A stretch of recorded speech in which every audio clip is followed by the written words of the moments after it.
The newsroom, where untold story is revealed. Finally, parties bbiri zonna zigenze maaso n'okuberanga ate oboolyawo zifuna obwenkanya. Laba bibino ebyabaddewo wakati wa Suna Ben ne Nambwayo ne musajja mukulu amanyikiddwa nga Kamoga owa Kamoga Properties. Kakati nno bibino n'obukwakulizo bwagenze maaso n'okuberanga buteebwawo nga Suna Ben yakwasibwa ekyapa kye kwoteeka Nambwayo okuweebwa oboolyawo ekyapa kya poloti eri mu bitundu by'Eggayaza bagenze maaso n'okweranga bamuwa bukwakulizo ki obw'enjawulo bwatereddwawo na biki ebyatuukiddwawo. Ani omutabaganye yagenze maaso n'otuula mu nsonga. Haji Keti yagenze maaso n'okwasaganya omulimu baba Equity for Men na guno gwaka abakyajaganya n'okujaguzanga kimezezza oboolyawo okwenjala. Nze Deni akutuusaako ensonga tuli ku Beyond the Newsroom kusaana obwombeefu obw'ekika ekyawaggulu video sooka ogimpereka like bw'ogiwa like oba ogiwadde muliro ogugitambuza okutuuka ku sekinomu jawangalira ate mu bitundu byeyo. Awo wennyini nkusaba gwata na subscribinga munywanyi soko subscribinga ku mukoti guno oleme kubeera nga ate osubwa emboozi zonna ze tuteekayo ate mu abanyumirwa entertainment ne Ebuvanjuba nebugwanjuba ewaka wasigalawo ewasinga. Beyond the Newsroom gwe mukutu ogukuleetera ekyo ekisinga katiranga naffe ng'oyita ku noti 774 ne noti 744 na bino bikulu tetulanga bafere tetulanga basawo ba kinnansi n'abagwa mu koowa eryo. Mwebale kutuwagira. Thank you. Music entertainment news tubabaguliddewo mukutu ogumanyikiddwa nga Entertainment Hub eri HU B then ojja kuteekako 256 naye nga wali ejja kuleetera the Entertainment Hub so genda yoko osobola okubeera nga ensonga ozifuna. Kankwe video yino ya musajja mukulu amanyikiddwa nga Suna Ben nga atunnyonnyola akawonvu n'akaga ku biki byagenze maaso n'okubeera nga bitambula era nti Haji Kamoga yakkiriza okuwa Nambwayo poloti oboolyawo ezitoweremu ddala miliyoni eziwera 50 wali eri nno mu bitundu by'Eggayaza. Nagamba nti Nambwayo ngenda mujja ku kyapa kyo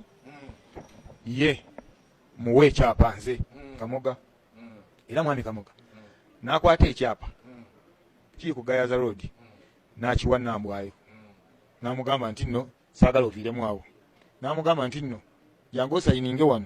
tukole transfer ekyapa kidde mu gundi mu mikono gya Suna Ben abeereko bwomu naawe nkuwa ekikyo ng'oliko bwomu tutangane nga baabigwa. Okusinziira ku Suna Ben ne banne bakyajaganya nga bakimezezza okwenjala bagamba nti abanywanyi mmwe bali kusaba era twawonye akayiringo kyalwadda kimunnange maama bwatuuse mu ggulu eyo ageze maaso n'okubeera nga oboolyawo yeegatta ne bajjajjanga okubeera nga bannwanira n'ensobola okubeera nga afuna obwenkanya. Ebigambo bya Suna bibino biwulireze.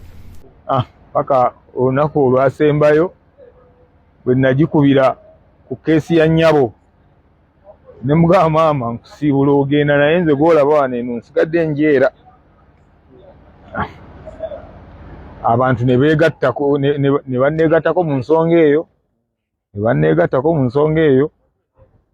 abaali tebagimanyi kwe kunkuŋŋaanyako ne bamubuuza ki ekigenda mu maaso ne mbagamba kye mulaba kyekyo. So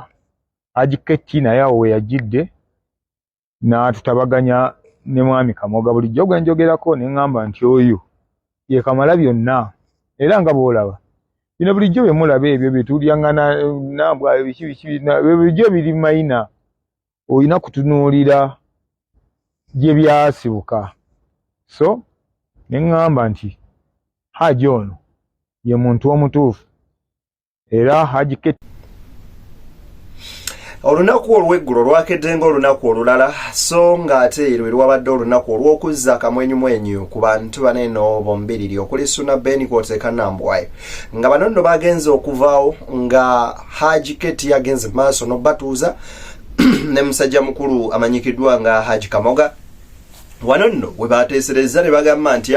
Suna Ben yaddizibwa ekyapa kye ng'aliko yekka wabula ate ne Nambwa agende maaso n'okubeera nga munywanyi afuna ate ekyapa ne bagamba Suna Ben amuzimbireko ennyumba oba oliawo ezitowera ddala miliyoni 7 eza Uganda. Wano nno we bakwasizza ate munnange Keti bagende maaso n'okubeera nga balondoola emirimu gino nga bwe ginaagenda maaso n'okubeera nga gitambula basobole okulaba nga ensimbi ezibaliriddwamu zeezo zennyini empaawo 11 kikompanyiziddwa oba oliawo ku ddimu linene erikwasiddwa ery'okuzimbira Nambwayo ennyumba aleme kuddamu kusaalimbira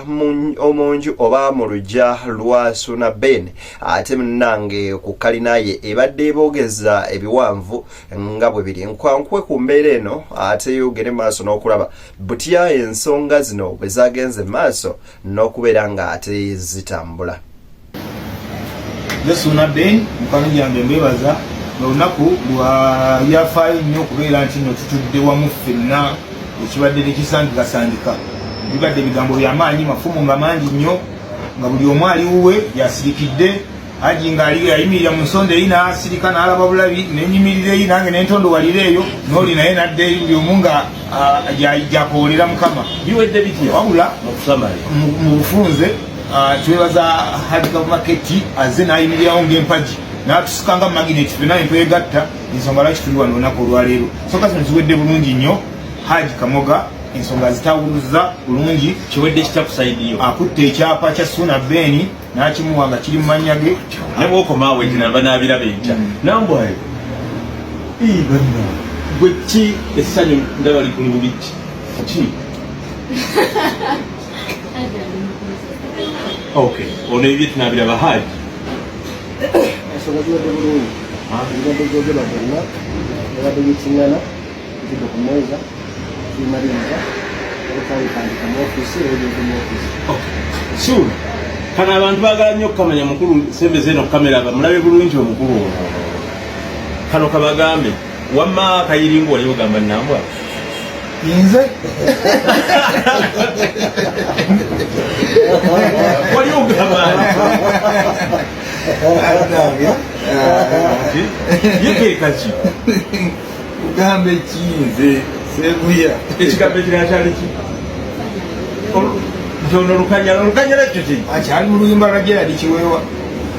naye nja kukubira Kiweewa mubuuze wali otegeeza ki naye gwe oli wa myaka emeka ebigambo ebikadde ebyo byoleeta anti mpuliriza n'ennyimba z'akadongo kamwe ennyimba zange gwe bakuyita akayirungu walowooza ki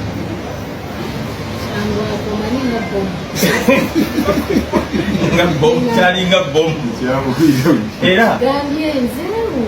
nga bwe weebuuza ensonga y'omwana yo eryetya maama yagala omwana wa taata mwana wo gambye agaba omwana lwaki tubuuzezza mwana wo wadde option esooka tugende n'ekigambo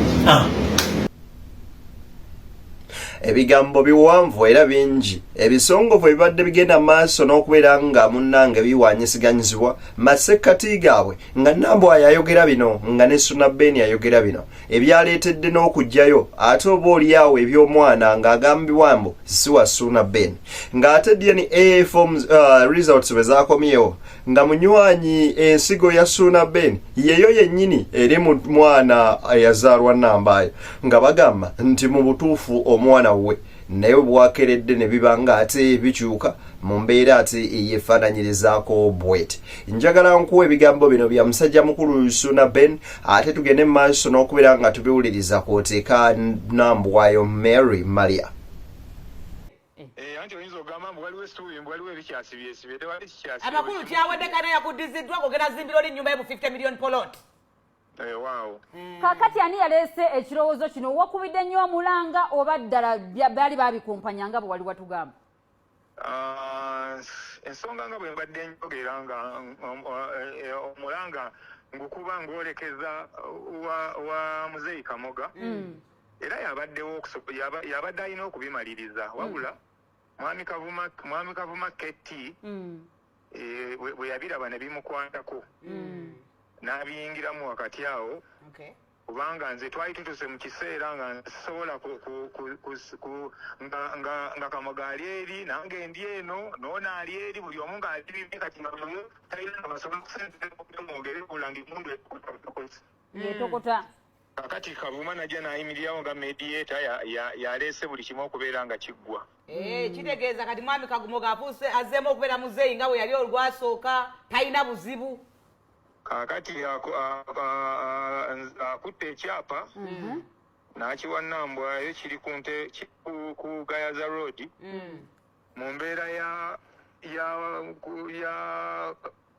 leka omuntu ono akole ebintu bye nati nange nensigala ku kyange transfer zikoleddwa buli kimu kiri bulungi tewali buzibu kati tugambe nti Haji Kati agenda okuyambako kuba nti ennyumba enezimbibwa ne ssente zino miliyoni 5 yazikutteko oba buli kimu gwagenda okyekolera masajja ennyumba eriwa yonna gy'olina okumuzimbira kuba Nambwayo yagambye olina omuzimbiramu akayumba omwe child support osasule damages alyoka akuleka emirembe yasiba kuba kale ebintu mubyexaggeratinga nnyo ababibagamba babigaziya nnyo oba oliawo naye nga ensonga eri nti ekintu si kya muntu omuntu kukimusuulira wabula kyakwasaganyizamu nga bw'osobola okukwasaganyizaako munno ngaye mwakwasaganya wamu ku kalina nedda eyo kalina eyo tekuliiko kikumi kya muntu mulala yenna era lwero olutalo olubaddewo okuliiko tekubaddeeko kikumi kya muntu mulala bibadde byange ekyo nkyogera nga ne Mukama Katonda akimanyi kibadde kinkayanya naye kati buli kimu kiri bulungi kati ekitegeeza nti mugenda kukwatagana ne Nambwayo musobole okumuzimbira ennyumba endala mu poloti eyo twagala kufuna bulungi kubanga ye apostinze ng'agamba nti gwalina kimukolera omusasuli child support olugattako ne damages eziwakozinga ebiwandiiko byetugoberera bigamba nti nno tulina kukikwasaganyiriza wamu alete nga buli kati ate naye togambe nti bibyo ng'okwasaganyirizaako ate ng'ani agamba mbu oyinza otuuka nga ennyumba ewedde nyina n'ogamba kati ennyumba yaffe twagizimba ffenna nze Suuna Beni mutaani wa mukyala Kayondo nze seesiba ku bintu bitali byange never in life and I will never by the way ensiko eri etya kubadde olwafulumye n'oyingira ensiko ate okuyingira ensiko eriwa era Nambwayo yatugambye nti ayingidde ensiko ng'ate wabanjanga DNA kati efulumye tebakyakulabako nze ebbanga lyonna mbadde mu kyalo mbadde temundaba nga ndi waka nkyali mu lumbe lwa mukadde wange ate nandibisanzeewa munnange essanyu eringi walifunye otya nga DNA zifulumye ng'omwana wo bwoya mwana wa muntumbwe mwazirabyeko owaife bireberera bya Nambwayo yazibalazeeko ye tukakasizza nti mwana wo kasita kiva mu kamwa ke nga n'empapula zo tezinnakiraga tulindeko empapula zijje nawe namu akabuusabuusa ng'oyingidde ensiko Suuna anyways obubaka obusemba wangi ebintu bino tebinnaba kuggwa tusuubire togenda kuddamu kuyita Nambwayo Kayimiru ogenda tandika okuyita Maama Gundi oba Nambwayo abawagizi bange mwenna abawagira Suuna Beni mbebaza mwebale nnyo mwebali eddala abaana abakubi b'emmundu abagikubye kino ekintu mwe mukituusizza wano otherwise wakubadde kw'amaanyi akayindiru tukafunidde linnya kyepya kati kukiriwo gwomanyi gattagatta nga bw'olabye Beyond the Newsroom nze Deni akutuusaako ensonga nkujjukiza nti bw'osubscribinga ku mukozi guno munywanyi oba okoze ekyamaanyi nnyo nnyini ddala wabula ate n'obuwombeefu obw'ekika ekyawaggulu tukusaba osubscribingako ne ku mukutu gwaffe ogwa entertainment guli awo wansi mu comment section link ojaba ogiraba bulungi nnyo baguyita Entertainment Hub kwogenda okubeera ng'osanga ate oba oliawo eddagala ery'essanyu eryo nno olyogenda okufuna ekuggyeko stress ekuleke n'akamwenyumwenyu ku matama vidiyo gimpereka like baaba ate ojjaba onkoze bulungi nnyo nnyini ddala tusinkane banywanyi nga Mungu oyo akkiriza